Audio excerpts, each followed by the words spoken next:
My suggestion is that the management should have a psychiatrist, madam, or an addiction psychiatry specialist on board, and they should be responsible for the therapies patient undergoes at these centers. Second point, madam, is that this term for admission, detention, treatment, discharge should be as in any psychiatry unit. However, many times, madam, the patient, though capable of making an independent decision, he has an intense desire to consume this substance, substance abuse. So, decision should be in consultation with nominated authority of patient or family. The third point, madam, there is no mention about how should we go about in this care of persons with mental illness in the community. This bill is completely silent on care of persons with mental illness in the community. My suggestion is that a provision of psychiatrist or a clinical psychologist at all primary healthcare centers, they should visit PHCs at least once a week on a rotational basis, and this 1-year mandatory service for fresh PG of psychiatry should be implemented rigorously, and this particular provision of this PGs of psychiatry should be made in this bill. The fourth point, madam, is that this process of license. The National Mental Health Policy, it advocates integration of mental health into general and primary care. Now, this particular bill mandates that all establishments to take license from treating patients. So by asking for license under Section 65, many private hospitals, nursing homes, general hospitals will refuse to treat patients with mental illness.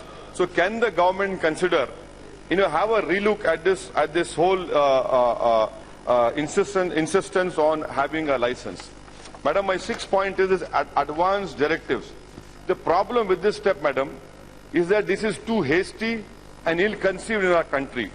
Let me remind the Honourable Minister that this advanced directives will be counterproductive, and this will lead to many issues, because the Cochrane database of systematic review on advanced treatment directives for people with mental illness has reported that there are few data available to make definitive recommendations to introduce it. Even in the Western world, this has certainly not had its intended effect, madam. Now, coming to the nominative representative, this insistence on nominated representative, madam, it breaks the very backbone and fabric of a society, that is the family.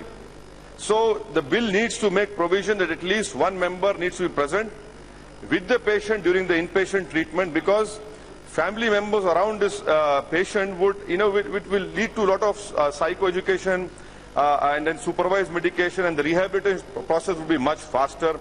Another issue, madam, about mental health review board. Why should the judiciary be involved in this?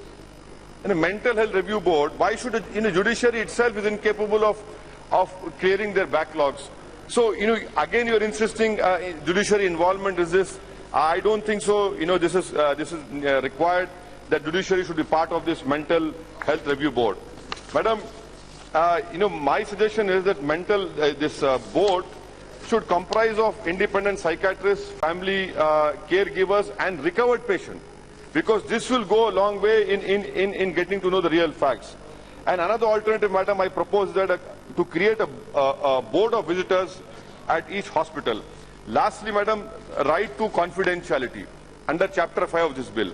This is a fundamental right, madam.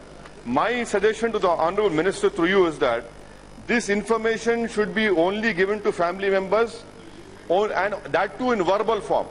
Written documents or medical records should be shared only with legal authorities on obtaining a written request. Now, permission for research, madam.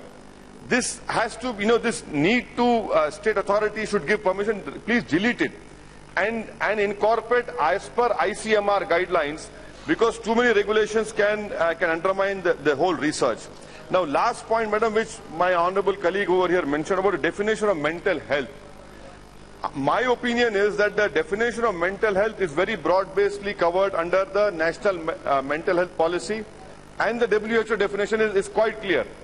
Can this government incorporate the definition of mental health as has given by the National Mental Health Policy and WHO? Because, as rightly pointed out by other colleagues, is that it leaves out obsessive compulsive disorders, depressions, and adjustment disorder.